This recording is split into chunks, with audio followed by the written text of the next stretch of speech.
자, 계명이라는 것은 우리가 해야 할 것과 하지 말아야 할 것 하나님께서 우리에게 정의해 주시고 또한 주신 것입니다.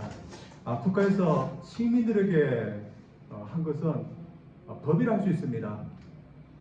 국가에서 만든 법만 해도 참 촘촘하게 여러 조항으로 우리가 해야 될 것, 하지 말아야 될 것을 정의해 놓았습니다. 우리가 구체적으로 어떻게 살아야 되고 또한 우리가 어떻게 행해야 될지 국가에서도 시민들에게 정해놓은 것이 많기 때문에 이런 법이 있는 것 같습니다. 법마다 국가마다 법은 다 다른 것 같습니다. 그래서 어느 국가에서는 해도 상관없는 것이 다른 어떤 국가에서는 하지 말아야 되는 것이 있습니다. 특별히 제가 신문을 보니까 이슬람 국가에서 좀 그런 편이 있던 것 같습니다. 어느 유튜버가 이슬람 국가에 있는 인도네시아에 있는 유튜브가 여성분이었는데 이 유튜브 방송을 하면서 돼지고기 껍데기를 먹는 그런 시식을 했습니다. 그리고 그 시식을 하기 전에 알라 이름으로 기도를 했습니다. 근데 그걸 통해서 그가 처벌을 받게 됐습니다. 왜냐하면 이슬람 나라에서는 돼지고기를 먹을 수 없는데 이름 알라 이름을 들고서 기도하고 또 껍데기를 먹었다 해서 처벌을 받게 됐습니다. 이슬람 나라에서는 이런 것이 할 수 없는 건데 누가 이런 것을 할 수 없다 정해 놓았겠습니까? 이슬람교를 믿는 사람들이 정한 것입니다. 알라는 분명히 아는 겁니다. 근데 오늘 말씀 보면 하나님께서 직접 우리에게 어떤 것을 하고 하지 말아야 될 것 계명을 우리에게 주셨습니다. 대표적인 것이 십계명입니다. 아담 때부터 하나님께서 아담에게 무엇을 할지 하지 말아야 될지 이렇게 계명을 주셨습니다. 아담의 경우 얼마만큼 하나님께서 많은 계명을 주셨을까요? 우리 생각에 선악과만 따먹지 말라 한 그만 지키면 그런 될 것 같았습니다. 그래서 많은 계명을 주시지 않았을 것입니다. 십계명만 봐도 10개입니다. 그러나 이 계명수가 점점점 늘어나게 되었습니다. 우리가 좋아져서 자율적으로 행동할 수 있으면 괜찮겠지만 우리가 더 악해져서 하나님은 우리가 어떻게 살아야 되는지 구체적으로 더 말씀할 필요가 있기 때문에 계명수가 더 늘어난 것 같습니다. 근데 문제는 사람들이 하나님께서 주신 계명에다 또한 자신들의 의견을 더 붙이게 된 것입니다. 그래서 예수님이 당시에도 하나님의 계명이라고 그들이 말하는 계명수는 13가지나 되는 계명이 있었습니다. 오늘날 법의 조항 수가 적다 할지라도 그래도 많은 것입니다. 그리고 이것의 전문가들은 서기관들이었습니다. 이 서기관들이 나누어 보니까 반으로 나눌 수 있는데 해야 될 계명은 248가지 계명이고 하지 말아야 될 계명은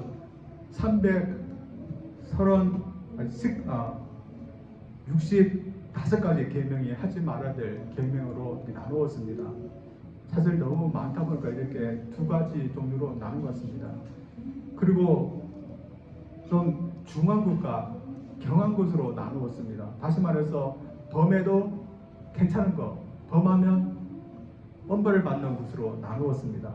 어떻게 보면 매일매일 이 서기관들은 이 하나님의 계명을 연구하고 보았습니다. 그렇기 때문에 그들은 그 중에서 가장 중요하고 가장 큰 계명은 무엇인가 서로 간에 이렇게 묻고 또한 답을 했었습니다.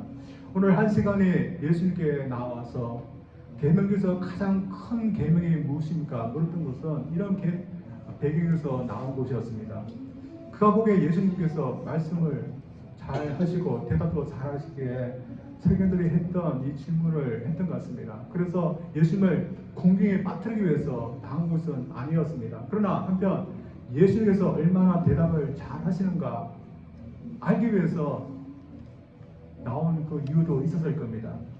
그러나 예수님이 이렇게 나왔을 때 예수님은 그의 대답에 한 계명만 말씀하셨고 2계명으로 말씀하게 됩니다. 29절에서 31절까지입니다. 예수께서 대답하실 때 첫째는 이것이니 이스라엘들아 주고 우리 하나님은 유일한 주시라. 내 마음을 다하고 내 목숨을 다하고 내 뜻을 다하고 내 힘을 다하여 주 너희 하나님을 사랑하라 하신 것이요. 둘째는 이것이니 너 이웃을 내 자신을 같이 사랑하라 하신 것이라. 이보다 더 큰 계명이 없느니라. 예수님께서 말씀하신 첫 번째 계명이라는 것은 생활하라 하는 것입니다. 이것은 신명에서 온 것이고, 둘째 계명이라 하는 이 말씀은 레위기에 있어서 나온 것입니다. 첫 번째 계명의 생활하는 것은 이스라엘 백성들에게는 우리가 주기도만큼 잘 알고 또한 매일매일 읽고 또한 암송하는 그런 말씀이었습니다. 그래서 분명히 서기관들 같은 경우는 이 말씀을 그들의 집에 분명히 써놓고, 그리고 기도 때마다 예배 때마다 그들이 암송하고 또한 썼던 그런 말씀이었습니다. 그만큼 기본 중에 기본이 이 계명이었습니다. 둘째 계명도 마찬가지였습니다. 그렇다면 예수님께서 가장 큰 계명이 무엇인지 말씀하시면서 우리에게 전달하고자 하는 그 말씀이 무엇일까요? 먼저는 하나님을 사랑하고 이웃을 사랑하는 것이 기본 중에 기본이라는 것입니다. 그리고 예수님은 하나님을 사랑하는 것이 우리가 해야 될 가장 큰 계명이고 가장 기본적인 것이라고 제가 말씀하는데, 우리가 만약에 말한다면 우리는 하나님과의 관계에서 무엇이 가장 기본이라고 말하겠습니까? 또 이웃과의 관계에서 말한다면 무엇이 가장 기본적인 것이라고 말하겠습니까? 사람과의 관계에 대해서는 사랑이다 말할 수 있지만, 하나님과의 관계에서도 우리 인간이 하나님을 사랑할 수 있다, 사랑이다 우리가 말할 수 있을까요? 어떤 사람은 감히 어떻게 하나님을 사랑할 수 있다 그렇게 말할 수 있냐, 그렇게 말하는 사람들도 있을 겁니다. 지금도 그렇지만 옛날 시대에도 여러 신을 동시에 믿었던, 다신교를 믿었던 그런 사람들이 있습니다. 그 사람들이 하나님과 인간관계에 대해서 생각하고 또한 자기들 생각대로 한 신화를 만들었습니다. 그 신화에 보면 신들이 사는 세상에 있는데 신들도 귀찮고 하기 싫은 일들이 있었습니다. 귀찮고 하기 싫은 그 일들을 하기 위해서 만들어낸 존재가 바로 우리 인간들입니다. 이 신화에 따르면 우리는 인간은 신들의 종 노릇밖에 못하는 그런 존재들이었습니다. 그래서 이 신들이 인간들에게 바라는 것이 무엇이겠습니까? 신들을 사랑하는 것이 아니라 신들이 하라는 대로 군술하지 않고 고분고분하게 말을 듣고 복종하는 것입니다. 그래서 종들에 불과한 인간들에게 신이 무엇을 요구하겠습니까? 사랑이 아니라 복종일 것입니다. 오늘날도 하나님에 대해서 이렇게 생각하는 사람들이 있을 수 있습니다. 자신은 단지 종밖에 되지 않다고 생각하는 사람들이 하나님에 대해서 생각할 때 하나님께서 무엇을 요구하실까라고 생각하겠습니까? 단지 복종이라고 생각할 겁니다. 그러나 예수님은 복종이 아니라 하나님께서 우리에게 요구하신 것은 하나님을 사랑하는 것이라고 말씀해 주고 있습니다. 따라서 하나님께서 우리를 종 취급하는 게 아니라 우리를 인격적인 존재로 생각하시다는 것을 우리는 이 계명을 통해서 우리가 알아야 될 줄 믿습니다. 또 하나, 하나님 우리에게 사랑을 요구하시는 것은 하나님이 그만큼 우리를 사랑하시기 때문입니다. 우리가 사랑하고 싶지 않은 사람, 좋아하지 않는 사람이 우리를 사랑한다 하면 우리가 얼마나 부담스럽겠습니까? 그러나 우리가 사랑하는 사람, 우리의 아내, 남편, 또한 가족 식구들, 친구들, 또한 이웃들, 우리가 사랑하면 그만큼 우리가 사랑을 요구하게 되어 있습니다. 우리가 사랑을 원하지만 사랑을 주지 않으면 우리는 계속해서 요구할 겁니다. 그래서 하나님께서 우리를 먼저 사랑하기 때문에 하나님도 우리에게 사랑을 요구하신다는 것입니다. 그래서 저희들 이 계명을 생각할 때 하나님께서 우리를 사랑하기 때문에 우리에게도 사랑을 요구하시는 것을 저들이 알아들 줄 믿습니다. 근데 사실 하나님은 우리에게 적당하게 당신을 사랑하라고 하시지 않았습니다. 신명기 6장 3절 말씀, 또한 예수께서 인용한 말씀 또 보면 하나님은 저희들에게 우리의 마음과 우리의 목숨과 우리의 뜻과 우리의 힘을 다하여서 하나님을 사랑하라 했습니다.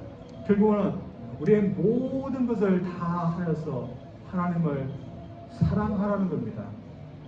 그러나 우리의 모든 것을 다해서 사랑하기 쉬운 대상은 하나님이 아니라 우리 자신일 수 있습니다. 많은 사람들이 모든 걸 다 동원해서 자신을 사랑하려고 합니다. 좀 더 2차적인 사람들은 좀 더 나아가서 자신의 자신 또한 자신의 배우자 정도입니다. 그래서 하나님은 우리에게 그 대상이 하나님이어야 된다고 우리에게 말씀해주고 있습니다.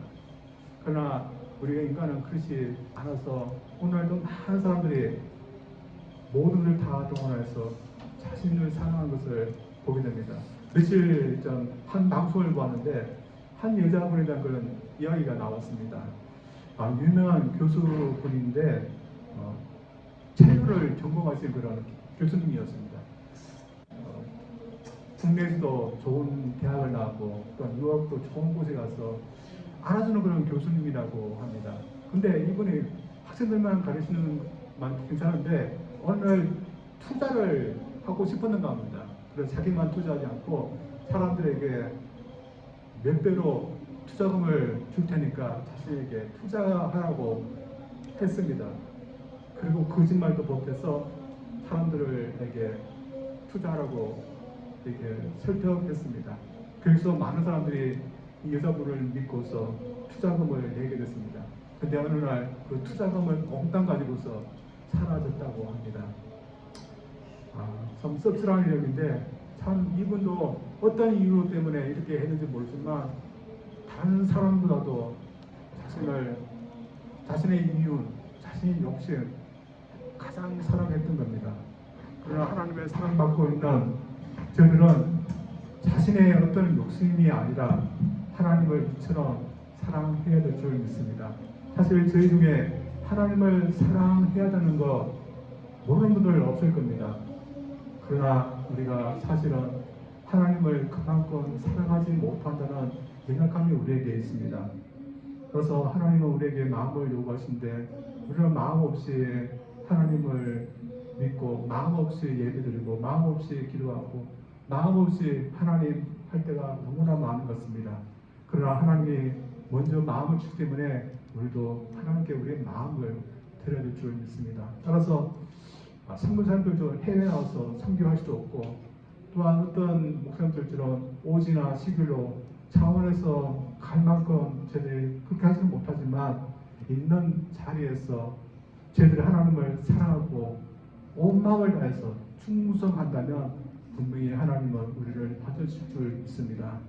따라서 저희들 하나님이 요구하신 만큼 우리의 온 마음과 온 목숨과 또한 온 힘과 뜻을 다해서 하나님을 사랑하려고 저희들 노력하기를 원합니다.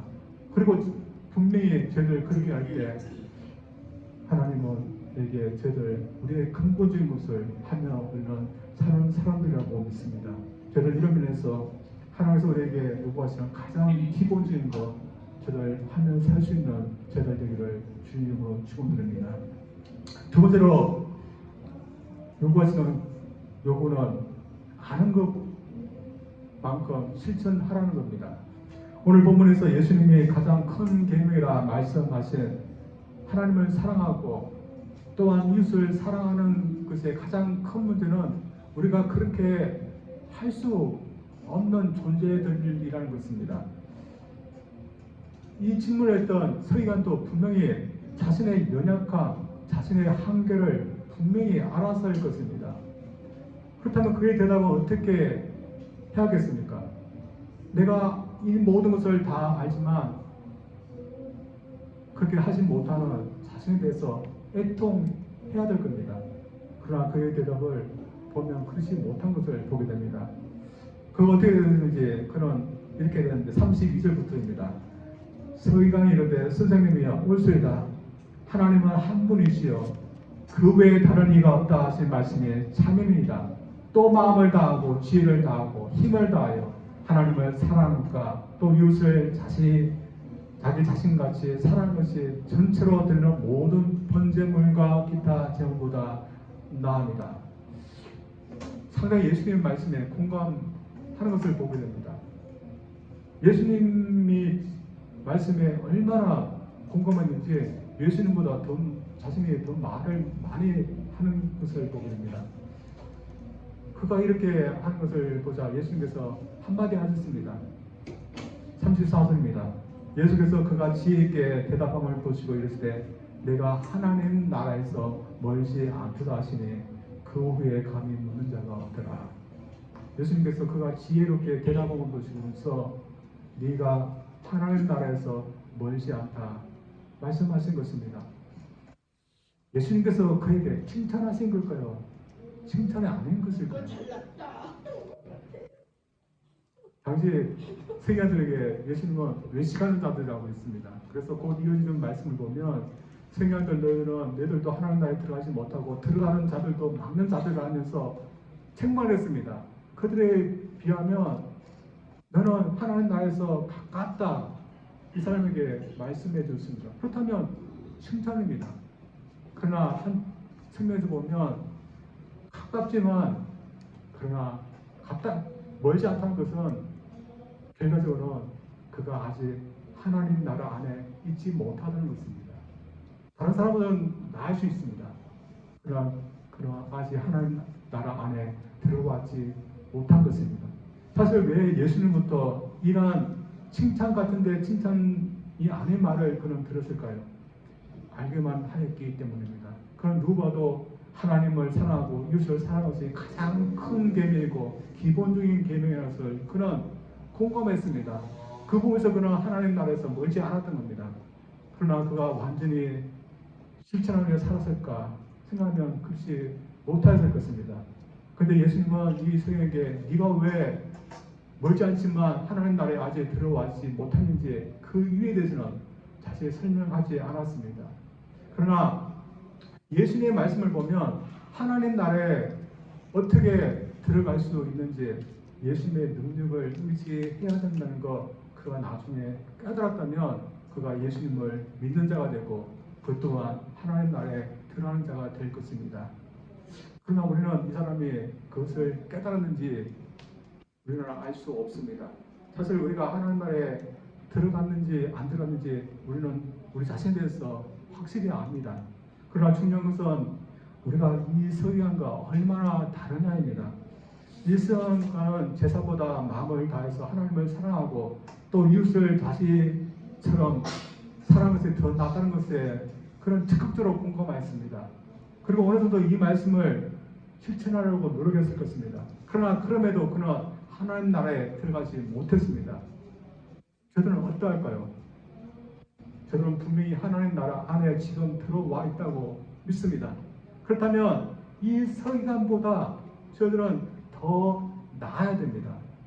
이러면서 오늘 주님이 서기관에게 주신 이 계명에 있어서도 우리는 서기관보다 더 해야 되는 것이며 또 구체적으로 우리는 이 계명의 말씀을 지켜야 되는 것입니다.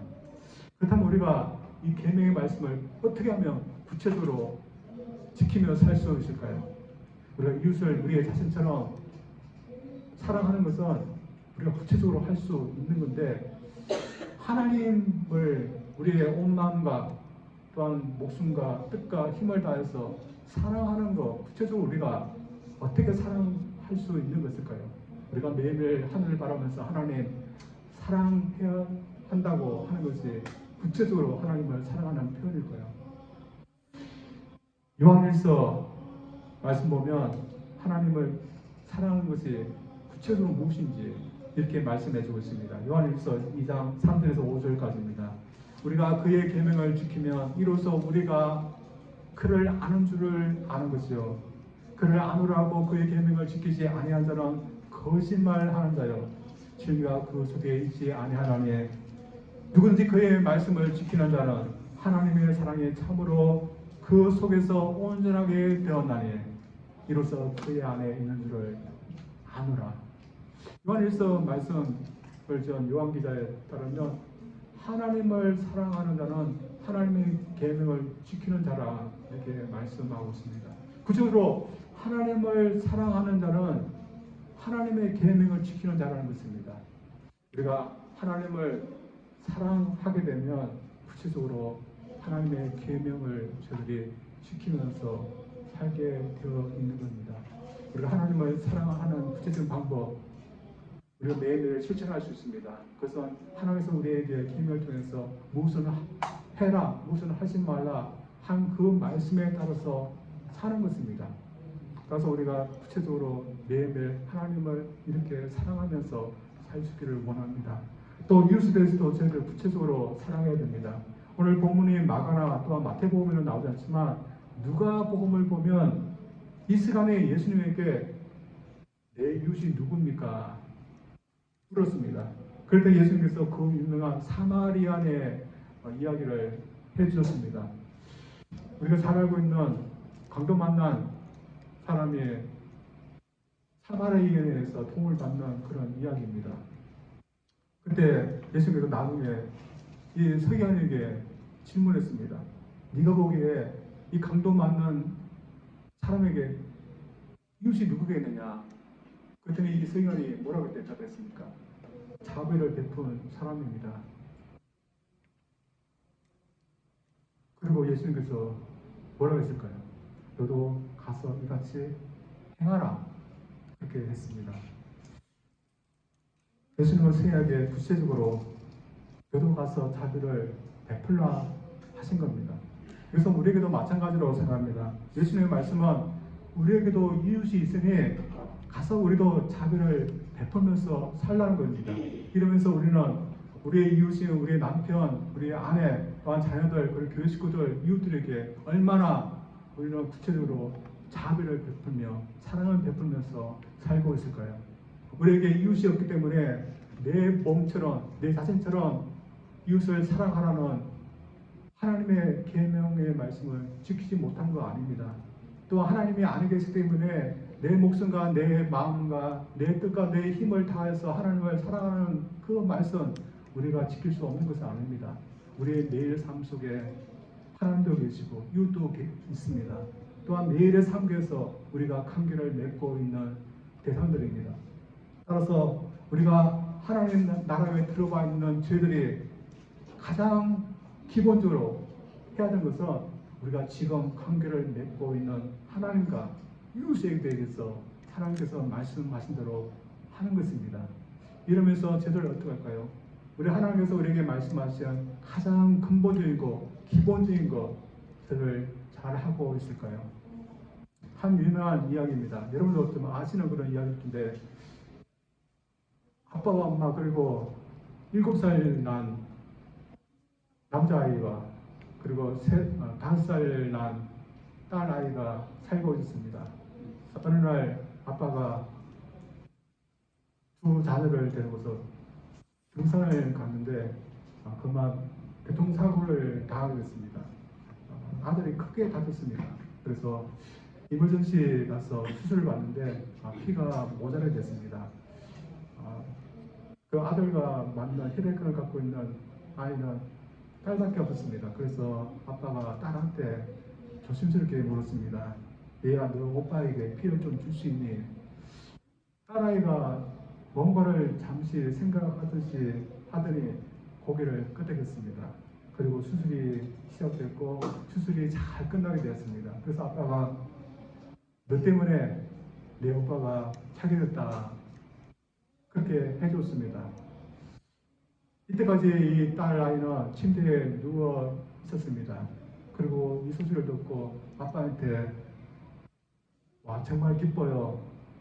근데 나는 언제 죽게 되나요? 하면서 물었답니다. 아빠가 깜짝 놀라서 네가 죽긴 왜 죽어? 그랬답니다. 그랬더니 이 아이가 피를 뽑으면 곧 죽게 되는 것이 아닌가요? 그렇게 대답했답니다.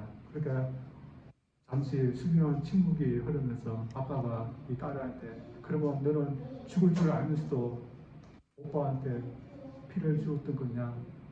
딸아이가 뭐라고 했습니까? 네, 오빠를 사랑하니까 그렇게 했다고 이렇게 대답합니다. 참 아이지만 참 우리에게 도전되는 그런 이야기라고 생각합니다. 저는 이처럼 하나님을 사랑하고 이처럼 이웃을 사랑했으면 좋겠습니다. 하나님께서 우리에게 요구하시는 가장 기본적인 계명은 바로 이것이라고 생각합니다. 사실 저희들 종종 사람들을 만나게 되면 여러 가지 이야기를 저희들이 듣게 됩니다. 누군가 공부를 잘했다는 그런 이야기를 듣고, 그래서 공부 잘해서 좋은 대학에 가고, 또한 좋은 직장을 잡고, 또 어떤 사람은 사업을 잘해서 큰 돈을 벌고 잘 산다는 그런 이야기를 종종 듣게 됩니다. 근데 여러분, 그런 이야기를 듣다 보면 남이 공부 잘하는 것이 나와 무슨 상관일까? 남이 돈을 잘 버는 것이 나와 무슨 상관일까? 종종 그런 생각을 들게 됩니다. 그래서 우리 믿음 생활도 적용하시다고 생각합니다. 우리가 믿음 생활한다고 분주하게 교회 다니고 봉사하지만 정작 가장 중요한 관계를 맺고 있는 하나님에게는 잘 못하는 그런 분들이 있습니다. 또한 이 세상에서 분주하게 살고 있지만 가장 중요하고 가장 가까운 이웃이 자신의 가족 식구들, 또한 자신의 배우자, 또한 이웃에게는 잘 못하고 사는 분들도 있습니다. 자신은 무엇인가 하면서 살고 있다고 생각하지만 예수님에 의하면 가장 기본적이고 가장 중요한 것에서 못하고 있는 것입니다. 저들 이런 의미에서 어떠할까요? 저들은 저들과 관계를 맺고 있는 가장 중요하신 분이신 하나님에게 지금 잘하고 있을까요? 또 우리가 가까운 우리 이웃에게도 저들 잘하고 있을까요? 저들 인생에서 하나님에게 또한 이웃에게 잘하는 것이 하나님이 우리에게 주신 가장 큰 계명인데, 저들 하나님을 우리의 모든 것을 다하여서 사랑함으로 하나님께 우리가 잘하기를 원합니다. 또한 우리의 이웃인 우리 가장 가까운 우리들의 가정 식구들, 또한 교회 식구들, 이웃 식구들, 우리 자신처럼 사랑해서 그분들에게도 우리가 잘하면서 우리 인생 살기를 원합니다. 그래서 저희들 하나님 말씀하신 가장 기본적인 곳에서 살아가기 위해서 하나님께는 우리의 모든 것을 다해서, 구체적으로는 하나님의 계명을 저희들 지킴으로, 또한 이웃을 사랑하는 것에 대해서 구체적으로 그분들에게 자비를 베풀고 또한 친절을 베풀고 말미암아 저희들 잘하면서 살 수 있기를 주님으로 축원드립니다. 네, 기도합니다. 하나님 아버지에 감사드립니다. 우리가 가장 큰 계명인 하나님을 사랑하고 이웃을 사랑하는 하나님의 계명의 말씀을 저들이 들었습니다. 우리가 너무나 잘 알고 있는 그런 말씀이지만 우리가 그대로 행하지 못하는 그런 연약함이 우리에게 있습니다. 우리 하나님께서 우리를 사랑하셨기 때문에 우리에게 그런 사랑을 요구하신 모습을 저들 알고 있습니다.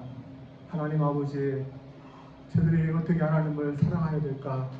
저들이 매일매일 삶 가운데 우리가 가장 노력하고 가장 신경 쓰고 가장 힘을 쓸 수 있는 부분이 되기를 원합니다. 우리가 신앙생활 하면서 우리가 열심히 예배드리고 또한 기도하고 또한 봉사하지만 하나님을 사랑하지 못한다면 무슨 소용이 있겠습니까? 또한 저들이 이웃과 관계를 맺으면서 살고 있지만 우리가 이웃에게 상처를 주고 도움이 되지 못하고 아픔을 주는 존재라면 무슨 소용이 있습니까? 하나님 아버지, 저들이 하나님과 또한 이웃에게 잘할 수 있는 존재로 하시고 무엇보다도 저들 온 것을 다해서 하나님을 사랑하고 또한 이웃을 우리처럼 사랑할 수 있는 저들 되게 하여 주시옵소서. 예수님 이름으로 기도합니다. 아멘.